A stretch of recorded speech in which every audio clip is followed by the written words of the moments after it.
365 ದಿನ ನೀರಿದೆ ಸಿಂಧಘಟ್ಟದ ಕೆರೆಯಿಂದ. ಈ ಕಾಲುವೆ ಹರಿತಾ ಇರುತ್ತೆ ಯಾವಾಗಲೂ, ಅಂದರೆ ನೀರಿದ್ದಾಗ. ಹೇಮಾವತಿಗೆ ನದಿದು, ಹಾಗಾಗಿ ನೀರಿಗೇನು ಬರ ಇಲ್ಲ. ಇಲ್ಲಿ ನೀರು ಯಾವಾಗ ಹರಿತಿರುತ್ತೆ ಈ ಥರ.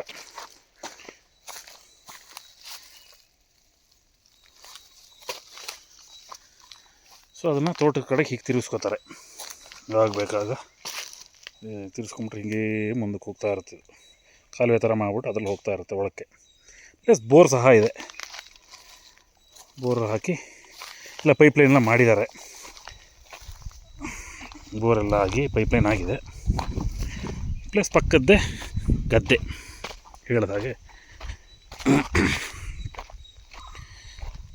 ಗದ್ದೆನ ಸ್ವಲ್ಪ ಒಂದು 50% ಅಥವಾ 50%ಗಿಂತ ಸ್ವಲ್ಪ ಕಡಿಮೆ ಮುಚ್ಚಿ ಈಗಾಗಲೇ ತೋಟದ ಥರ ಅದಕ್ಕೆ ಬೇಕಾದ ಮಣ್ಣು ಗಿಣ್ಣೆಲ್ಲ ಹೊಡೆಸಿ ಅಡಿಕೆಗೆ ನೆಟ್ಟು 3-4 ವರ್ಷ ಆಗಿದೆ. ಸೊ ಇದನ್ನು ಮಾಡೋ ಐಡಿಯಾ ಇತ್ತು, ತೋಟ ಮಾಡೋಣ ಅಂತ. ಇಲ್ಲ ಭತ್ತ ಬೆಳೆಯೋಕ್ಕಿರಲಿ ಅಂತ ಸ್ವಲ್ಪ ಇಟ್ಕೊಂಡಿದ್ದಾರೆ. ಸೊ ಪಕ್ಕದ್ದು ಎರಡು ಪಕ್ಕದ್ದು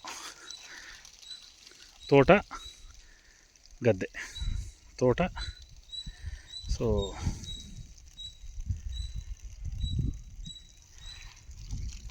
KR ಪೇಟೆ ತಾಲೂಕು, ಮಂಡ್ಯ ಜಿಲ್ಲೆ, ಸಿಂಧಘಟ್ಟ ಗ್ರಾಮ. ಸೊ ಕುಮಾರಸ್ವಾಮಿ ಅಂತ ಅವರು ಮಾರೋಕ್ಕಿಟ್ಟಿರೋರು.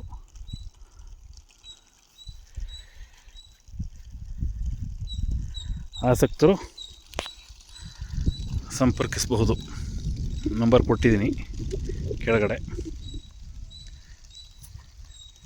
ಬಂದು ಮಾತಾಡಿ ವ್ಯವಹಾರ ಕೂತ್ರೆ ನೀವು. ಸೊ ಇದು ರೋಡು, ಟ್ರ್ಯಾಕ್ಟ್ರ್ ಗಿಟ್ರೆಲ್ಲ ಬರುತ್ತೆ ಇಲ್ಲಿಗೆ.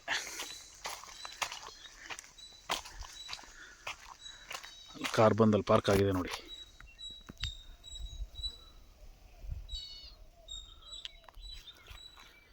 ಸೊ ಇದು ಕೆರೆ ಕೋಡಿ. ಇದು ಸಿಂಧಘಟ್ಟದ ಕೆರೆ ತುಂಬಿದ ಮೇಲೆ ಕೋಡಿ ಬಿದ್ದಾಗ ಇಲ್ಲಿ ಕೋಡಿ ಹೋಗುತ್ತೆ. ಇದು ತೋಟ ಪ್ಲಸ್ ಗದ್ದೆ ಎರಡು ಸೇರಿ 96 ಗುಂಟೆ ಇದೆ.